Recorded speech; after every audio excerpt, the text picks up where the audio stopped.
carriage. And I have a shocked look on my face, and my parents took the picture then. So my wife said, what happened? Why are you in a baby carriage? And I said, well, it turned out to be a happy ending to the story. Unfortunately, there was no baby there, but I said, I was pushed into the baby carriage by Goofy at Disney World, because I was standing there to get my picture taken by my parents. They wanted to take a picture of me in front of a castle. And Goofy came in, and he's turning this way and turning that way. And, of course, I'm looking toward the camera, so no one warns me. And he's turning this way, that way, and there's lots of people rallying to get his attention. So he's topsy-turvy. You know, he's turning all different directions, flailing his arms back and forth. And, by the way, this isn't a real Goofy. This is a part-time worker who's probably about ready to end the shift, probably needs a cigarette break, probably doesn't really care whether he takes pictures or not. Probably does not like his job, probably hates his job. I know I would if I was playing Goofy, if I had to dress up in that. It's a hot costume, I'm sure, and it was a hot day. So I'm sure he was, not paying a lot of attention. So anyway, he knocked me. He didn't see me, and he knocked me. He moved his arm backwards and then turned, so he's just wiping people out. He pushed me, pushed some other people. And one of the people he pushed was me. I wasn't able to see what was going on because he pushed me. Well, it pushed me from the side in a direction that landed me, took us in a baby carriage that someone was holding. And luckily, they were holding the baby, so the baby was not in the baby carriage. Now, had I landed on the baby could have been hurt. I wouldn't have been hurt. I was 10. But the baby could have been hurt. That's, what are you when you're 10? 90 pounds, 80 pounds, 100 pounds? I don't know. But it wouldn't have been good for the baby. So it was actually, I thought it was a happy ending. And, fortunate that no one got hurt due to the negligence of Goofy, basically. So my wife's response was, well, Goofy doesn't have eyes in the back of his head. Excuse me, excuse me?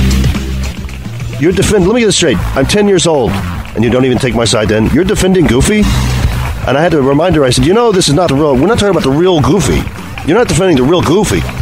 You're defending some part-time guy who hated his job, who is not paying attention and should have been paying attention with lots of children around. I'm sure he should have training about that. And he knows there's baby carriages and there's people around. He should know better than to flail his arms around. Now, when I told that story, I didn't blame Goofy. But since you want to put blame on someone, let's blame Goofy. It's not a 10-year-old's fault. I was 10. You can't even take my side when I'm 10? That's what really, really made me look at things in a different light. It's like, are you kidding me? I could have been one of the guys who tried to poison Hitler, and then she would defend, well, he has the right to drink his soup. I mean, come on, lady. So women, defend your husbands. You don't have to attack us all the time. As George Carlin says, if a married man's walking in the forest alone, is he still wrong? It's Radio Talk. NagoyaRadio.com and the Bilingual Japan Network. I'm Michael Brown. Thanks for listening. We'll be right back. Radio Talk, the only talk show in the world about radio. NagoyaRadio.com.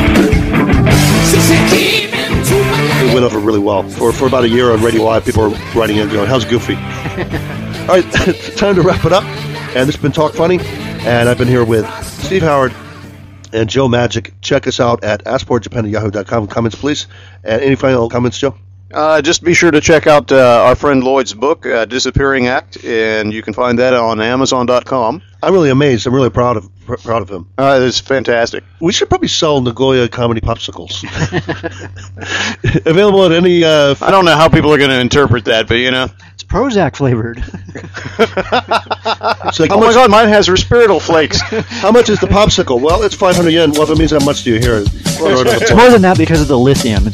Well, if it means that much to you to not pay, here's your popsicle. Pick it up off the damn floor. Okay, we'll see you next week. Bye.